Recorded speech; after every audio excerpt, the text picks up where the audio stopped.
Dollar. Dirt and money, no soul. Had to go and get it, ain't no time to kick it. Got a stack and flip for my foes. Dollar. Please tell me you can hear me. Don't turn your back and don't neglect me. Just let me know if you need me. Dollar. Let me watch out for my partners. Keep my money long, get my team strong. Let me run away from my problems. Yep, what's good, original crew, man? We're back. Hey, man, we're back with another Just Thought Lounge today.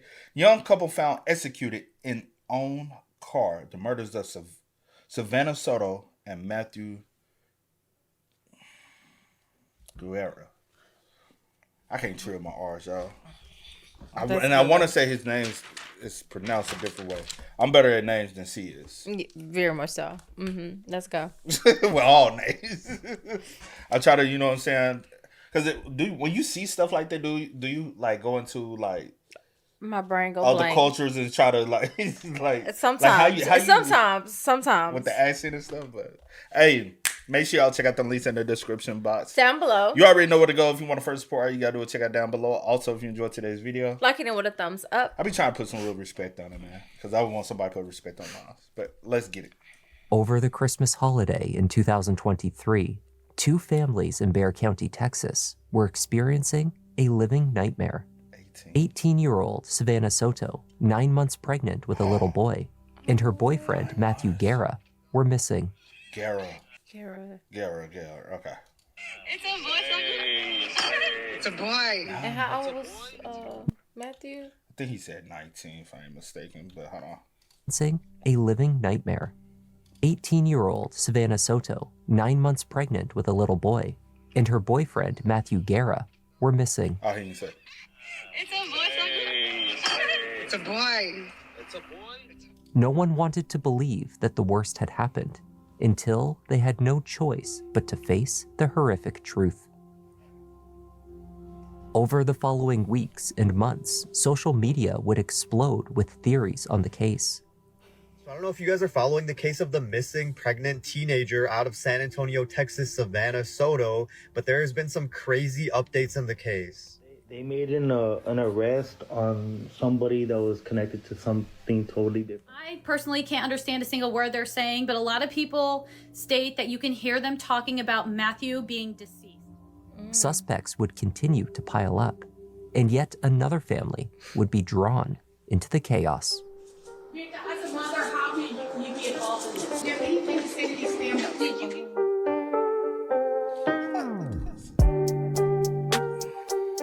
Hi there, I'm Kevin, and welcome to Just Thought Lounge. Today's case is a messy one. There are no heroes in this story, and plenty of blame to go around. When all is said and done, though, it's nothing but an absolute tragedy. Let's take a look.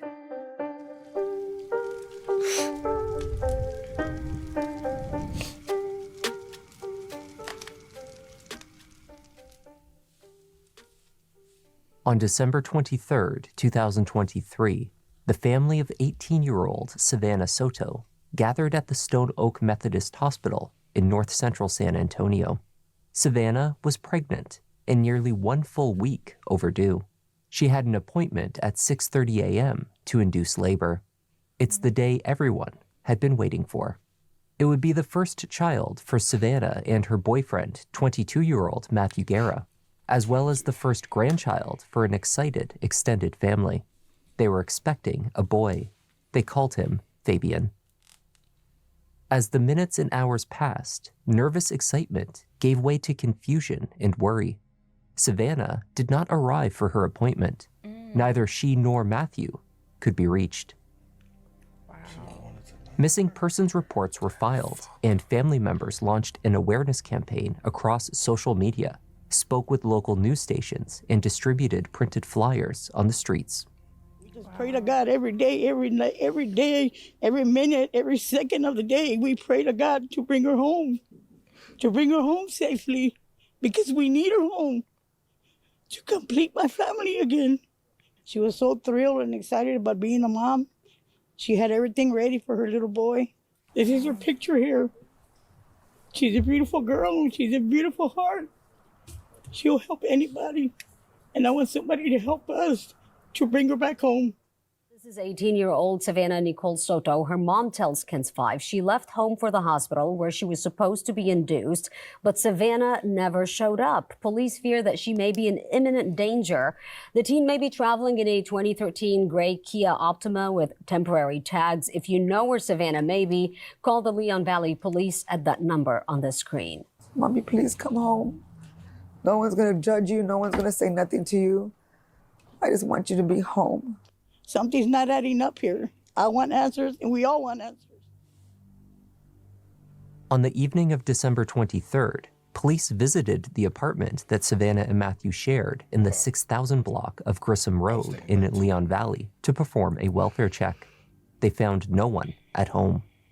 Their personal belongings appeared to be undisturbed. Several of Savannah's purses hung on the bedroom wall. Their closet was organized in full. A single scented candle left burning on the kitchen counter signaled the couple's intention to leave only for a short period. It was as... But do you even leave out of a home? Because she was going to an appointment to be induced into labor, right? Would you even leave the home with the candle still? Especially as a woman, right? Yeah. Because I know how you are when it comes to you be like, I'm going to just blow it out just in case you forget. Mm-hmm. And so that's the reason why I'm like, would she even have done that if she was going to, if she had left that, if she was leaving out this door and that's where they were going? True, and I've never left the candle on it long, and I don't know how much was left in it, because I'm surprised like it's still going. So I don't know, like, because that's hours, just the next day. Yeah. So I guess it was still No, it's the same day. It's the 23rd, right? The police body cam footage is... But, yeah. But what, just say? No, I had went off the little flyer thing, last seen the 22nd, but it probably is the same day that she had her appointment. Oh, okay, I got it. So maybe I got confused there, so my bad. Okay. Signaled the couple's intention to leave only for a short period. It was as though they had just popped out for a moment and would return home at any minute. 3 days later, on December 26th, after both families had endured the Christmas holiday in a state of panic and worry, a resident of the Northwest Side apartment complex contacted the Sotos through a family friend about a car that matched the description from the Clear Alert. A 2013 silver Kia Optima had been parked in the back corner of a parking lot of the Kalinas at Medical Apartments, roughly 3 miles away from the couple's home. As word spread of the discovery, family members arrived on scene alongside police. Joni Wassel, who used to date Savannah's brother, was the first to arrive to take a look at the vehicle. She was followed by family members. The car was locked. Visible through the window in the passenger seat was Savannah. She was clearly deceased. Matthew was found in the back seat. He too had met a brutal end. So she found on the passenger side and he in the back seat. Yeah. Anyway, it goes, we know that somebody drove it and placed left the car there. But I guess, did y'all initially kill him in the front seat? Because she's still in the passenger seat. Did y'all kill him in the car? Or did y'all put the bodies in the car? But would you have put her in the front seat? Or put... Yeah. I'm saying the arrangement, because I'm just saying with the arrangement on how it gives me, she was already in the passenger seat. He could have been in the front seat. Then y'all moved him to the back seat. Yeah. You know what I'm saying? Both had been in the car for what appeared to be several days. San Antonio police, responding to the apartment complex, attempted to take control of a chaotic and emotionally charged scene. Word had spread rapidly. Family members rushed to the location, only to be held back from viewing the tragic scene. One that... You don't want to do that, man, because you touching... And I understand what I know it's like, emotion and it's your family member. I get it. But you're contaminating the crime scene. And a lot of times in the moment, you're not thinking about that. But only to be held back from viewing the tragic scene. One that they would not be able to unsee. He basically said they're adults, if they want to disappear, they can disappear. And again, I reminded him, the baby's overdue. It's been overdue. They missed their due date, and to me, that's a life-threatening. There should have been more urgency. I never knew a pain like this existed. You hear about a parent losing a child, and you're like, man, I can't imagine what they're going through. It's exactly how it is. You can't imagine it. When EMS arrived, they broke a window to gain access to the vehicle. Inside, Savannah still sat upright, a gunshot wound visible to the back of her head, near the base of her neck. A baby's car seat sat on her lap. There were no stains on the car seat, though there was evidence of her injuries beneath it, suggesting it had been placed on her after she was shot and killed.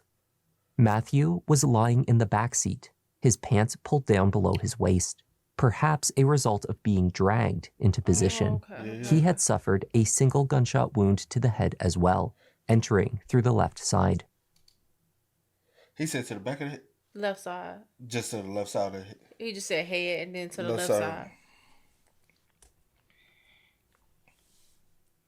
Because hers, I'm like, whoever did it was behind her, right? Mm-hmm. And with his being on the left side, that doesn't make sense, though. Mm-hmm. So that gives me...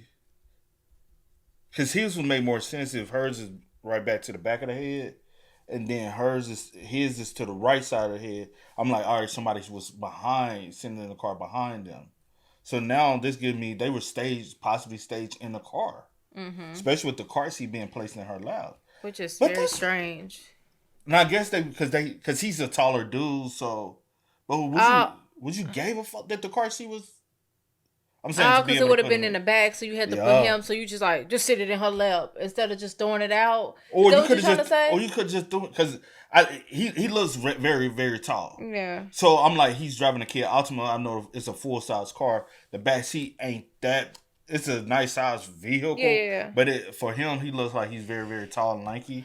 So, but I'm like, you killed him. Yeah, I get what now you're you saying. caring? I get what you're saying.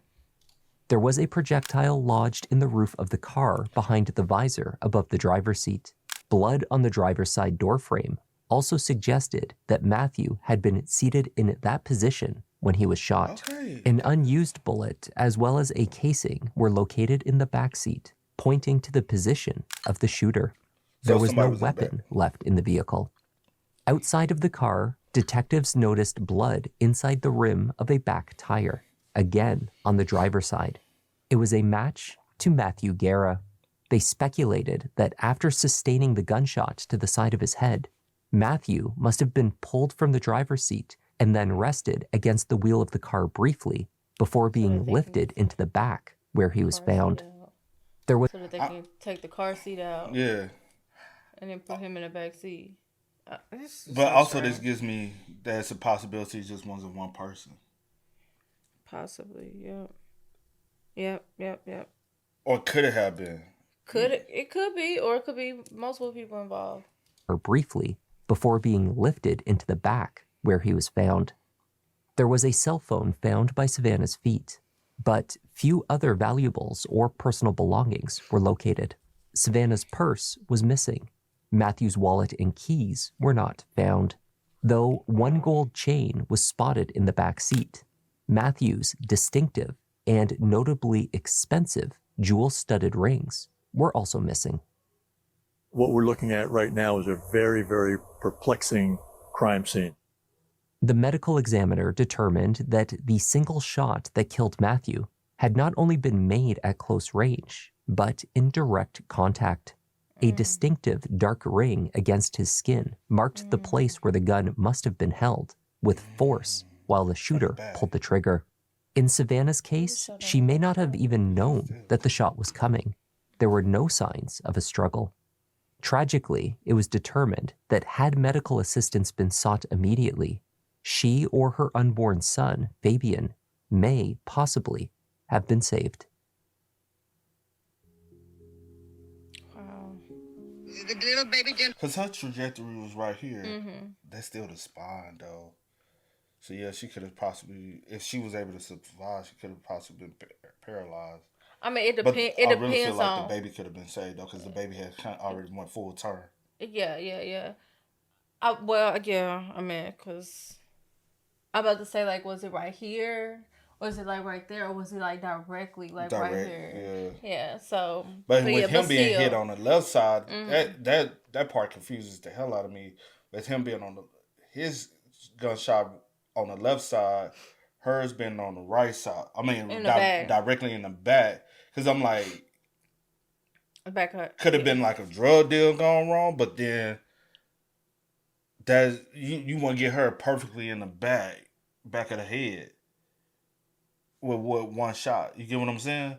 I feel like because if you say for instance, I pull up, bomb him in the side, right? How I'm gonna get her? I'm gonna have to reach through to get her. I can't get in the back seat and bam, get her. You get what I'm saying? And get right behind her. I'm just trying to in my head, just trying to see, you know. Reveal for my baby girl. Now they're gonna cut it and see what it is. The couple had been thrilled to learn of the pregnancy and were keen to begin the next phase in their life together.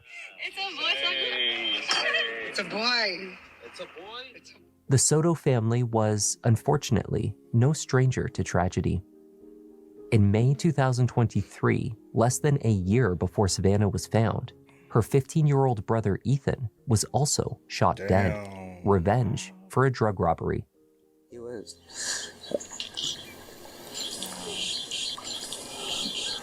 was a piece of my heart. But now that he's gone, more than a piece is gone. The killer, 17-year-old Victor Rivas, claimed that Ethan had stolen drugs from him the day before. He arranged for a young girl to meet with Ethan near his house, a tactic designed to lure him from his home, where he could be killed. Investigators later described the setup as an ambush. Ethan was rushed to the hospital, where he later died. A heartbroken Soto family then sought revenge of their own, attacking Victor Rivas in a Bexar County courtroom when he made an appearance for a preliminary hearing.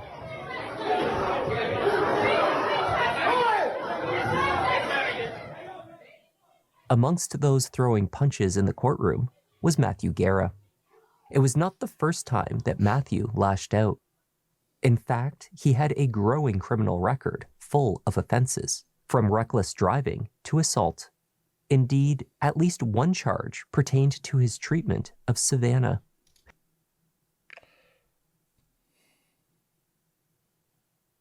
Could it be revenge? In this case, it could be that. It could be. Don't know what his lifestyle is. Yeah. No, I'm just saying because. Yeah, I feel you. I feel you. An assault from 1 year earlier. Despite their history, family members insisted the couple were extremely happy. With the baby coming, they had overcome their troubles and left their previous drama in the past. He definitely didn't hang around the best crowd. Matthew's father confirmed the assault charge involved Savannah and happened last Christmas. But since then, he says they've been a happy couple living together in Leon Valley. They were inseparable. Was it the perfect relationship? No, but she definitely was not a prisoner there. Her and Matthew were both overjoyed and couldn't wait for the Fabian's arrival. Following the discovery of the young couple, investigators returned to their home on Grissom Road. They found it in a different state than officers had just days before. Just inside the door, the cushions for the sofa had been pulled up. The houseplant in the corner of the kitchen had been knocked over. On the counter, where officers had previously found a lit candle, there was now a canister of flour tipped over. There appeared to be no effort to tidy it. A vent to an air duct near the ceiling had been removed. More troublesome, in the bedroom, dresser drawers sat open. Savannah's collection of purses, which had hung neatly on the wall, were no longer placed there. The organized closet, containing most of their personal belongings, was now in disarray. There was no sign of forced entry into the home. and it could not be immediately determined what items, if any, were missing from the apartment. However, it was clear to investigators that someone had been in the home between the time that the welfare check had taken place on December 23rd, the day the couple was reported missing, and the time that investigators returned on December 28th, 2 days after they were found. Whoever had entered had been searching for something, either a specific item or perhaps anything of value. This person likely had a key to the unit, such as one taken from the crime scene. Oh, his keys missing. Yep. It was no secret that Matthew Guerra had money. He wore a collection of gold-studded jewelry, valued in the thousands. He and Savannah often boasted about their good fortune on social media. While Savannah held her baby bump, Matthew posed holding stacks of cash. His Instagram and Telegram accounts were even more provocative.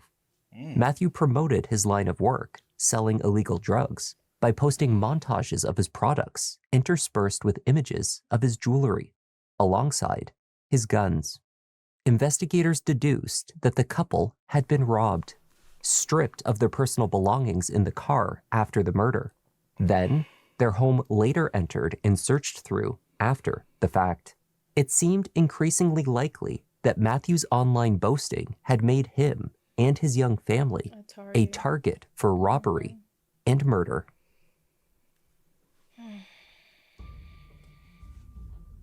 Surveillance footage from the medical apartments on Danny K Drive captured Matthew's silver Kia entering the parking lot 1 minute before midnight on the night of December 21st. About 5 minutes later, a pickup truck drove in behind the Kia, slowing for a moment as though hesitating to turn around the side of the apartment complex. The cover of the truck bed is shown sitting askew as the vehicle pulls into the parking lot. A camera on the other side of the building captured the pickup approaching the Kia, which slowed to meet the truck with its lights turned off. After both vehicles slowed to a stop, the truck also turned off its lights. Also, whoever pulled up, the door looks ajar, like open on the Kia. After both vehicles slowed to a stop, the truck also turned off its lights. Emerging from the pickup was a heavy-set man in a white tank top. He held a brief exchange with the driver of the Kia before grabbing a towel from the cab of the truck. He appeared to then wipe down some spots on the silver car. Following the exchange, the Kia drove forward in the lot, towards the back corner where it would later be found with Matthew and Savannah inside. The pickup truck followed. The two vehicles remained in the far back of the lot for 3.5 minutes. There are no cameras in the area to capture exactly what occurred over that time frame. When the pickup truck reemerged, the cover to the truck bed had been readjusted and was shown sitting flush to the frame. The truck left the apartment complex. The silver Kia, of course, did not follow. Cameras at the apartment complex on Danny K were not the only ones with a story to tell about the night of the murder.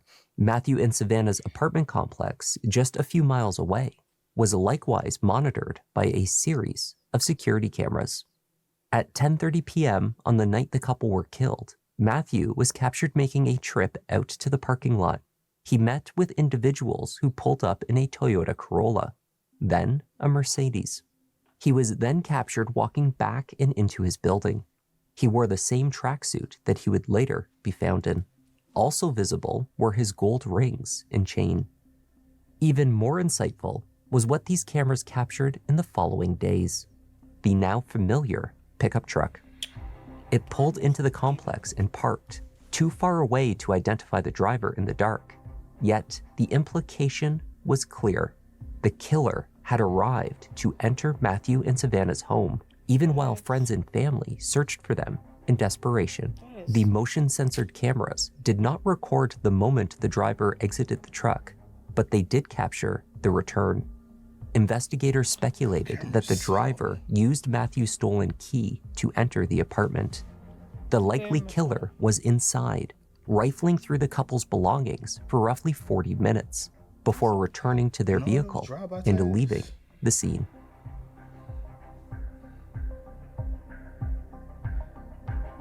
The key piece of video footage depicting the large man in the white shirt wiping down the exterior of the silver Kia was distributed to the public in an effort to identify the truck and its owner. Despite a significant amount of footage, the license plate to the vehicle could not be deciphered. However, the man in white had what detectives referred to as a distinctive look, which they suspected someone would recognize. This was, in fact, the case. Investigators were led to the home of Ramon Preciado on Charlie Chan Drive in San Antonio. 53-year-old Ramon lived with his wife, Myrta, and his 19-year-old son, Christopher. As investigators arrived, they brought with them an understanding of... Hold on. Is that the truck? Over here, he got two trucks right here. Not this one, but the other one, because the other one... As investigators arrived, they brought with them an understanding of the role that the father, and likely his son, had played in the aftermath of the murders. But the puzzle still had missing pieces. The two Preciados were told the reason for the visit, then separated to speak with detectives. How do you say your last name? Preciado? Preciado? Preciado. Okay, Christopher. I was never good at that. Never. What's your middle name? Chris? You go by Chris or Christopher? Christopher told detectives that he knew of the incident from the news. He had watched the video of his father in the white shirt played on KSAT, the local news channel. Beyond that... Also, look like when he hopped out, looked like the knees a little... Yeah, with all that weight. Father in the white shirt played on KSAT, the local news channel. Beyond that, he claimed ignorance. Is that your dad? Yes. Okay, like I said, you know what this is all about. You don't have any idea why we're taking the truck? Why we're contacting you? What video are you referencing? KSAT video? The one with the pregnant girl? Or the missing? Okay. Visible to investigators from the front lawn of the house was the home's security cameras. If they were in working order, this footage could fill in some gaps.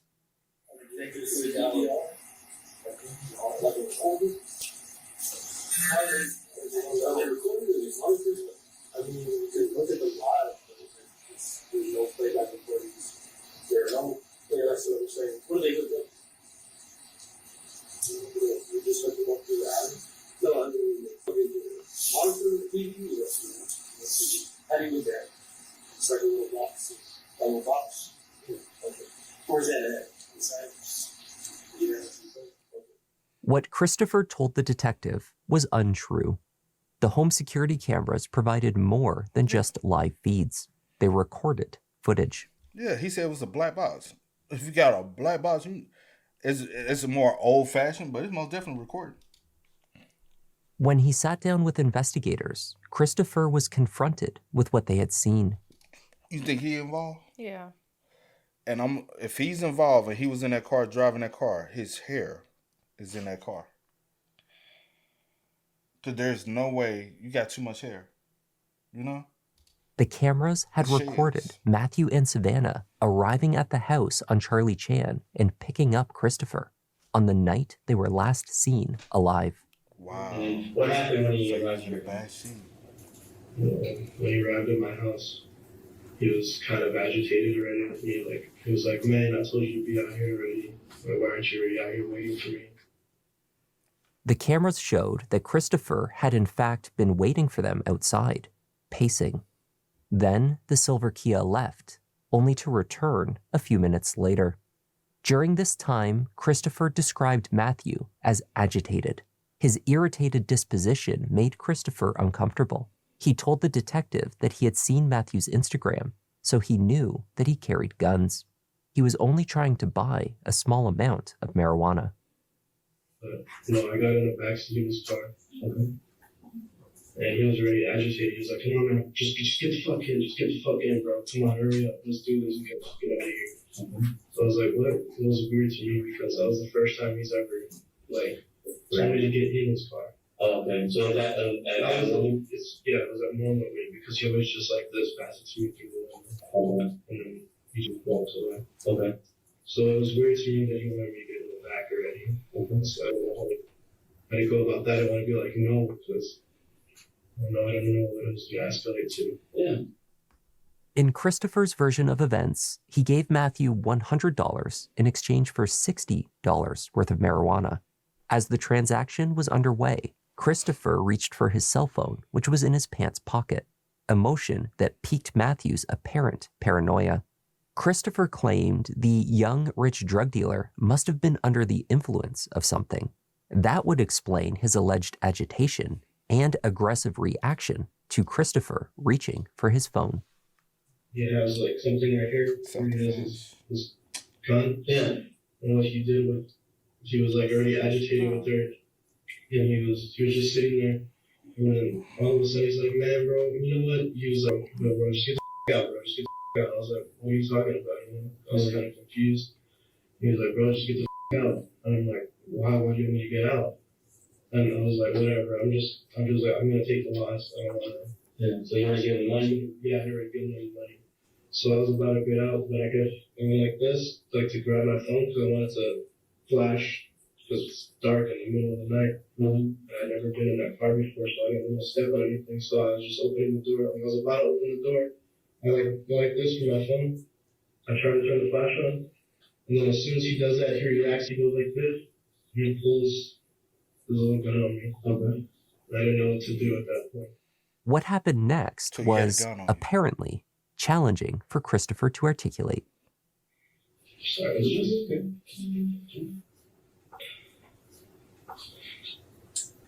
Sorry. You trying to say you took his gun? He was about to pull it because he had it like that, like he was already like about to like pull it. And as soon as he was just constant at me, just continuously like, bro, what the f*** are you like reaching for? Like he just kept asking me that, and I didn't know how to follow that, so I couldn't pick my hands up quick. I was like, bro, stop. I had him like this. I was like, bro, stop. Just stop, bro. I just want to go, bro. I don't want to deal with this. Mm-hmm. So after he did that, I could tell he was about to pull it on me, so it was like this pretty much in my face. Mm-hmm. So I go like that, and then he pulls it. Pulls the trigger? Okay. And then are you in the back seat? I'm in the back seat. So he's pointing at you, so it goes off in the back seat. Yes, well, not in the back seat. Like I push it because I don't want it in my face, like this. So I go like that, and I kind of push it away, and I kind of duck down because I didn't want it to hit me. Mm-hmm. And he just went like that, and he started yelling, "Baby!" I didn't know what he was yelling because I heard my ears were all ringing. In an effort to move Matthew's handgun away from him, Christopher claimed to have pushed the gun away with his open palm while Matthew's finger was on the trigger. A bullet was fired.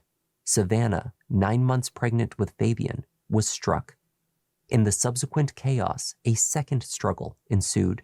Somehow, another push of the gun redirected a second, also fatal, shot. This one hit Matthew. It was three. It was three shots though. Yeah. Because one is lodged, and then. But the whole time in my head, I'm like, but how did they get to the parking lot? And he was driving a car. He called his daddy to come help him. Yeah. But his story still don't 100% make sense. Because I'm like, if Matthew driving and Savannah in the driver's seat, and where you at in the passenger side? It'll be on this side. On this.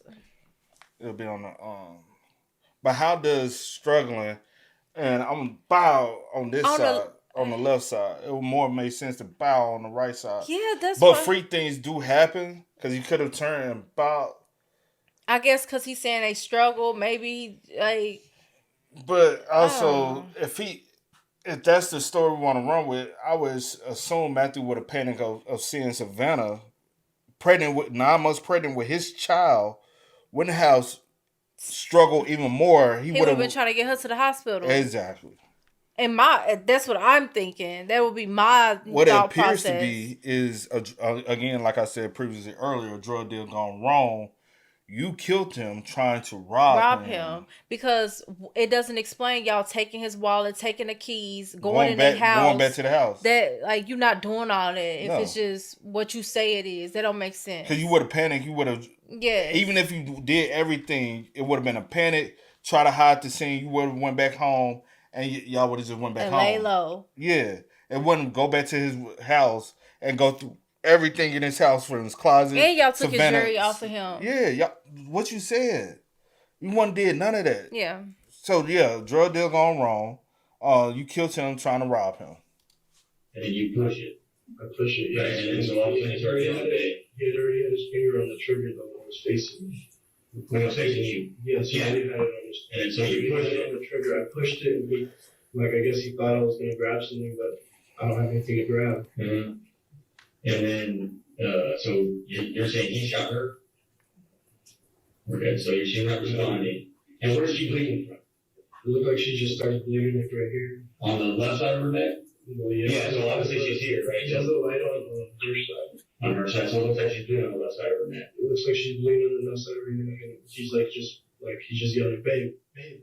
Detectives believed there were more than a few oddities in the story Christopher offered.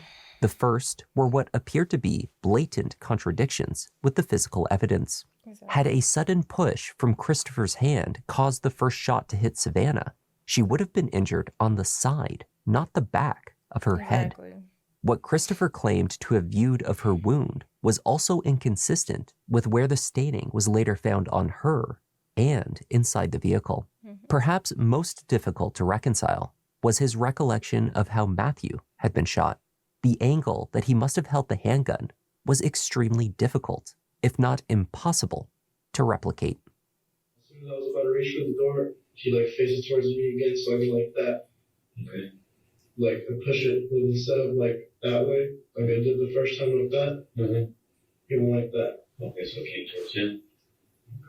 Right, so if he's pointing his left hand at you, right? So I'm sitting in the driver's seat. Right, so this is the driver's seat. I'm turning this way. Right? I know how Matthew got. You shot Savannah first. Bow.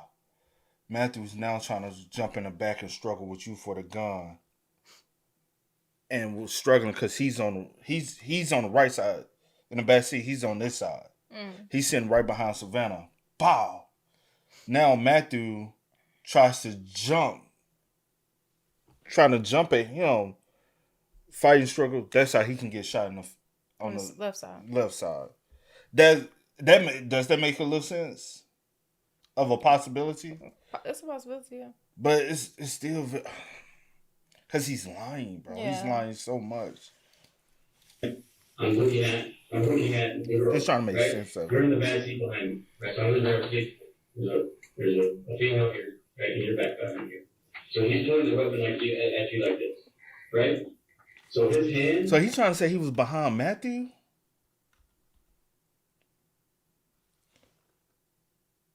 There's no way that happened if he was behind Matthew. All right. His left hand at you, right? So I'm sitting in the driver's seat. Right, so this is the driver's seat. I'm turning this way, right? I'm looking at the girl, right? You're in the back seat behind me, right? So I'm in the driver's seat. There's a female here, right, in your back behind here. So he's pointing the weapon at you like this, right? So his hand, it's impossible to get that angle. Right, no matter what you do, if I point it here, you're probably going to hit it. You sure as hell ain't hitting there. And the gun is not coming all the way this way, unless, like I said, unless you grab it and you put it to his head. I didn't even touch his gun. I just kept pushing his hand and pushing it away. Well, the only time I touched it, I guess, was when I went like that. Okay. Where did his gun go? I couldn't tell you. I think whenever it went like that. Boy, you and your daddy set up to rob them folks. On our lap, so you It fell in here, like the bottom. in the bottom seat. You didn't know you did touched it because I didn't take it because I never touched it. Okay. So you never took the gun.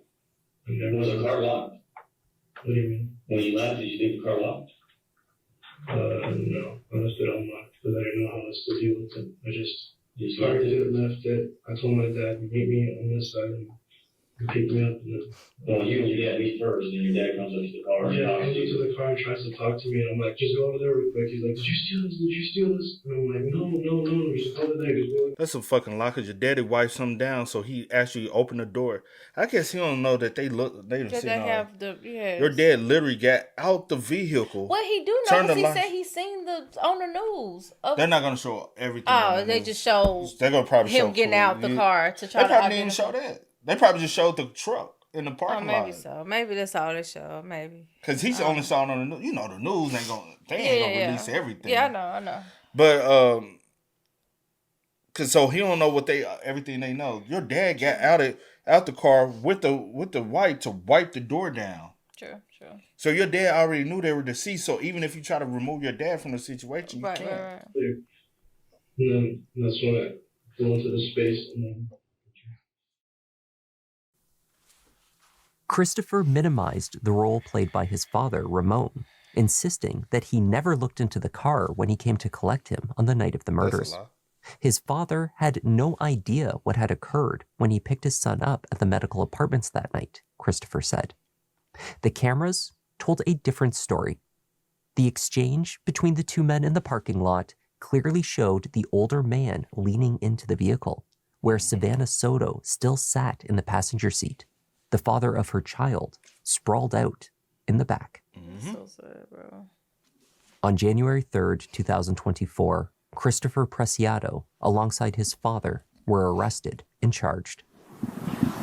Why did you do it? Are you sorry for what happened? Did you know Savannah was 9 months? Did you know she was pregnant? Always fake news, Fake news? What So also, technically, you killed 3 lives. Yes, you took 3 lives. You took 3 lives that day. Did you do it? Were you involved?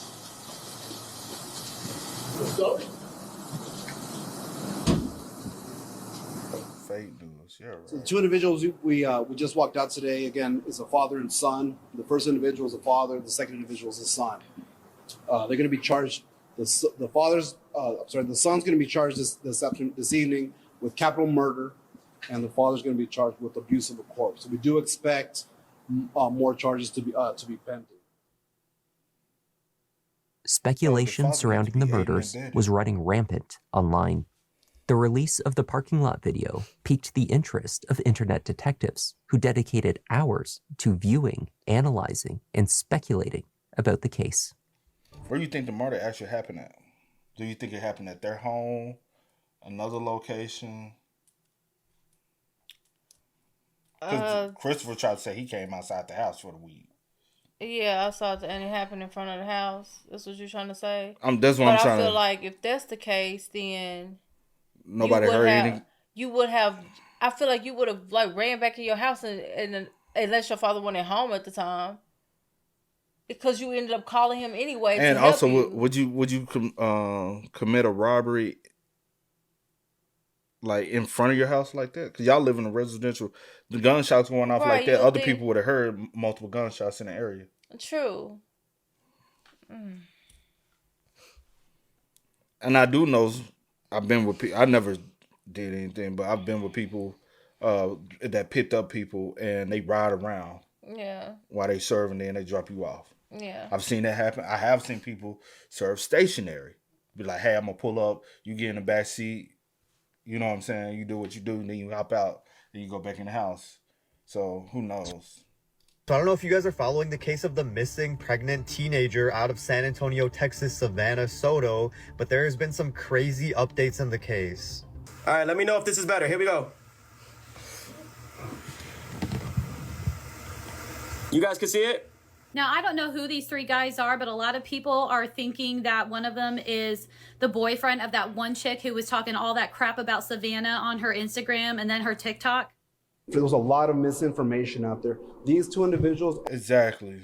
When crimes and stuff go on, the worst people are internet people. Because they're not doing it out of genuine awareness. They're doing it for monetary reasons. A lot of people only try to bring awareness to... Cause what the 3 dudes... I have no clue. You just trying to gain some viewership off of... And a lot of stuff get misconstrued. Facts are put out there that are not true because everybody just want to view. No, none of y'all are news reporters. None of y'all have accolades. None of y'all have any kind of studies as being a journalist. Y'all just hop on the camera and start talking and spewing nonsense. And so many lies are being told. Are the only suspects that we were looking for. They were arrested. There were many names being thrown around on the internet. Those people had nothing to do with this. We vetted them and everything. They didn't have anything to do with these murders. One central topic of interest online was the moment in the parking lot video when the towel used by Ramon to wipe down the car seems to appear on the seat in the cab of the truck, as though thrown to him from a passenger. A third person must have been present. Indeed, 7 days following the first arrests. That's a good eyes, cause on that part, yeah, cause that towel did just go. Yeah, somebody threw that to him. And who could that be? Investigators made a third. The cameras at the Preciado home revealed that shortly after Christopher left in the Kia with Matthew and Savannah, Ramon Preciado was captured heading towards his pickup. His wife, Myrta, was right behind him.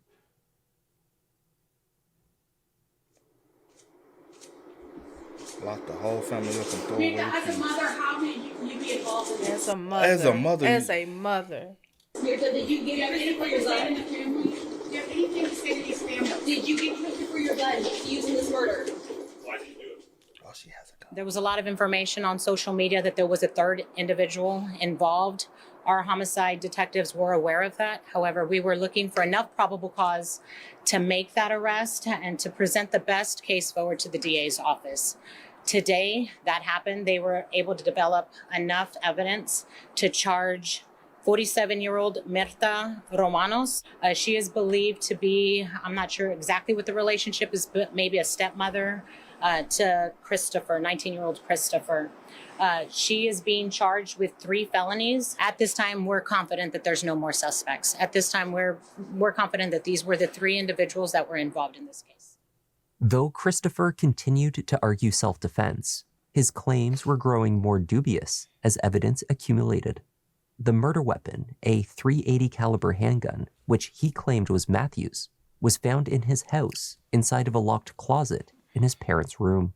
Officers gained access only after threatening to pull the door from its hinges, at which time Myrta miraculously produced the ostensibly missing key.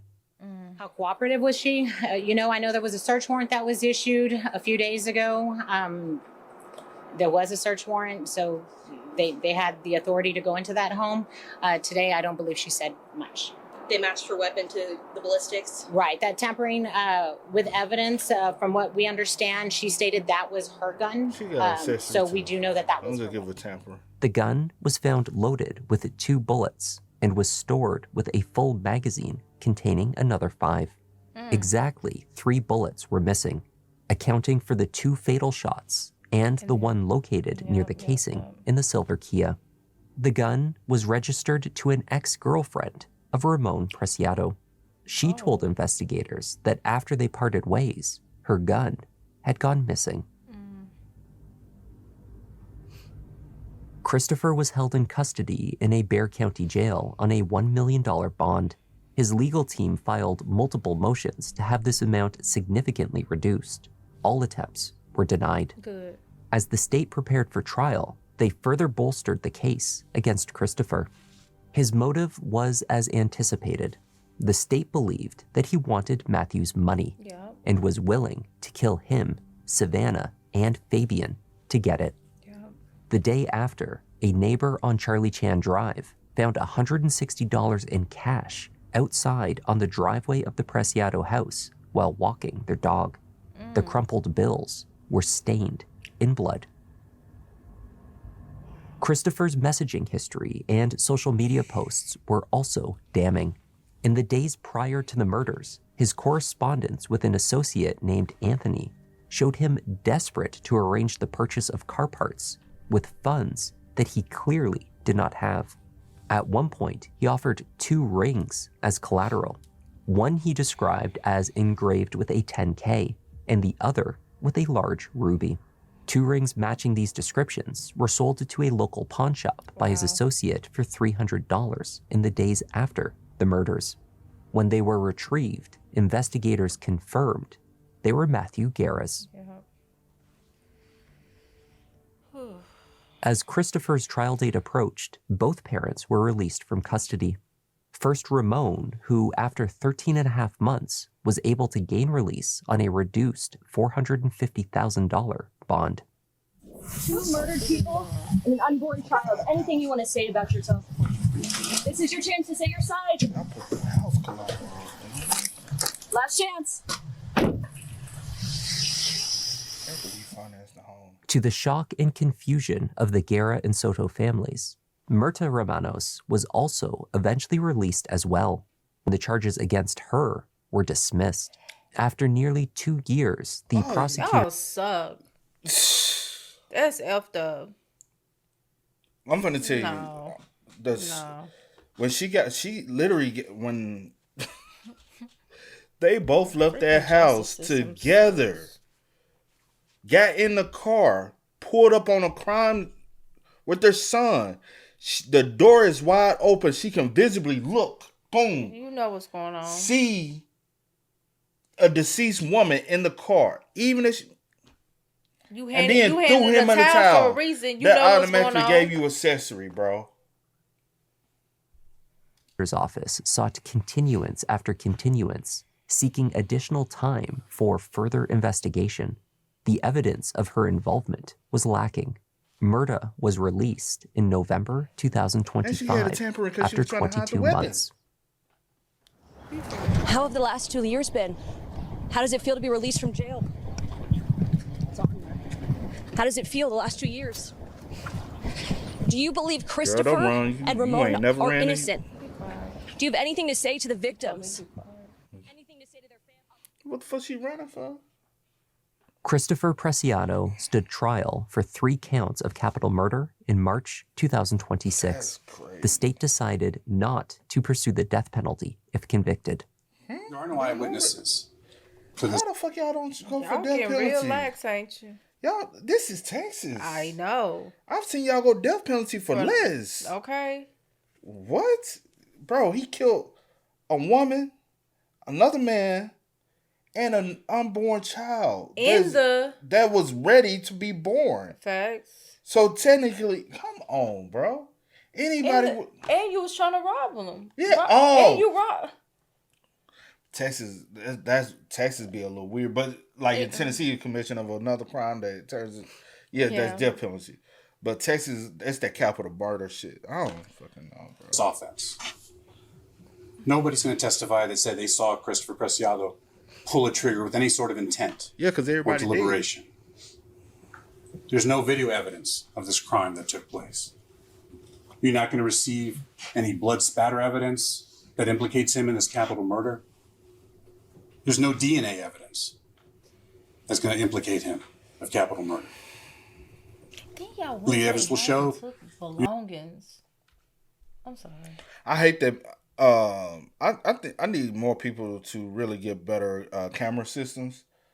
You shouldn't have you being over there alone is enough. You have no reason to be over there. I'm just saying. I wish they 100% would have got. Yeah, I do too. Like them taking things out and stuff like that. Even just going to the direction because you just get the motion sensors and him pulling up, parking, and then you get him to censor him going back in the car.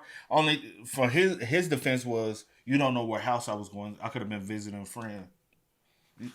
That's without man, we ain't never without facts though. I know, baby. I know. I know we all pissed, but you got to follow the trail of the facts. But because I know his dad wobbled his ass up to that door. He moved slow. That motion detector, come on. You talking about ain't even pick it up, but they picked up Matthew when he was walking back into the house. Implicate him of capital murder. Lead evidence will show you're not going to find any evidence of fingerprints of any kind that would implicate him in this capital murder. A drug transaction gone wrong where a gun is pulled on him by the drug dealer. A struggle and then chaos when shots are fired after that. Well, You're wrong, Mr. Man, because the murder weapon is actually his dad's weapon.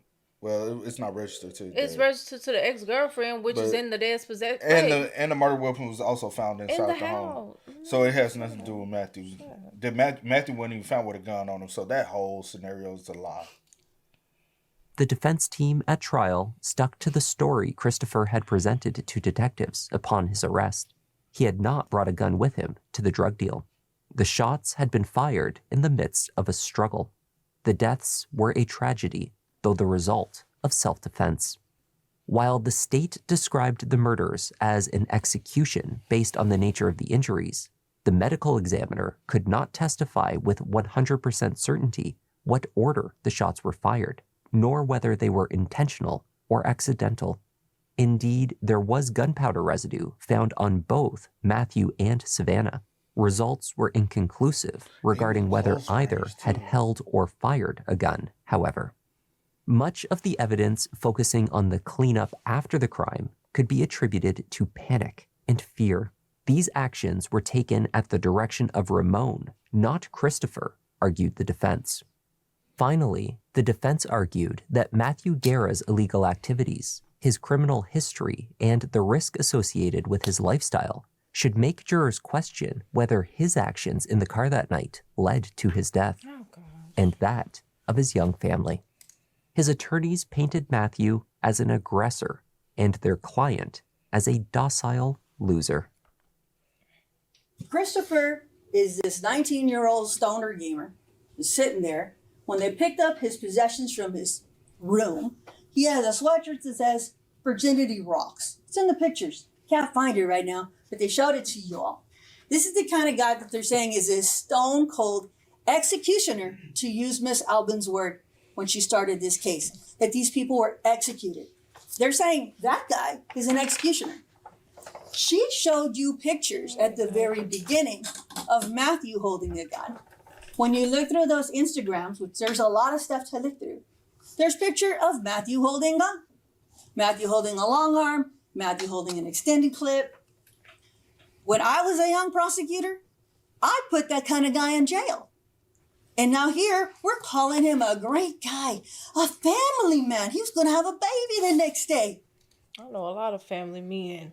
That's what he is. That's what he was. He was about to have a kid. So you can't, just because he did a couple crimes doesn't say that he wasn't about to have a kid. Right. A mother still lost her life. A baby lost their life, and a father lost his life. And anybody miss me with that, bro. And you trying to sit up here and say, "Oh, he's too lame to be a killer." A killer is somebody who takes someone's life. Take someone's life. If you are human, you are capable of doing it. So at the end of the day, we all are capable of being killers. It's just some of us willing to act on it, and some of us have control enough not to act on it. That's the biggest difference between the two. If you were born, you got breath in your body. You can't. No, I'm sure have all of the us possibility to become one. Yeah, I'm sure all of us know someone that we grew up with that turned around and killed somebody, and we looked at them and said, yeah, I kind of saw it, and then we also know somebody we was like, never in a million years. I never knew this man would have been in jail for murder. Never in a million years. I'm sure we all know somebody that we literally grew up with, went to school with, hung with. They are in jail for murder. And we all said, "Oh, we saw it coming." We all know somebody we saw it coming, but we all also know somebody we was like, "Nah, I never saw that coming. Right. Never expected that out of him." You know why? Her. Or her. You know why? Because anybody is capable of committing murder as long as they have breath in their body. They showed you video of Matthew walking in his apartment complex, looking all cool with his track little uniform on or whatever he was wearing. Weird. And he's happy as a clam because he just made 2 drug deals on video right in front of God and everyone. He's just walking around like, hey.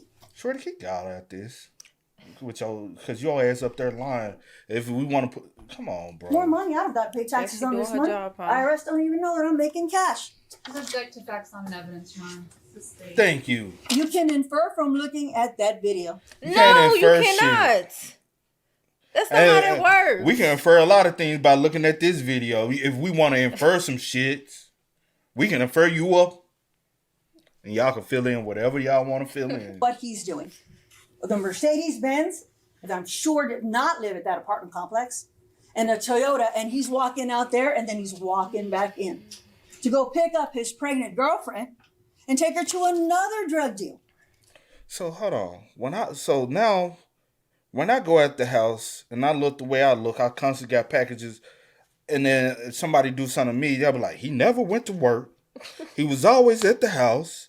They always got some coming to the house. I ain't never seen him dress up to go to job. She didn't have to work either. I just assumed he was a drug dealer. The whole time, only thing I'm selling is reaction. Like, bro, yeah, we can make an assumption. Yeah, we see the evidence. Cool, whatever. That Matthew is deceased. He's gone.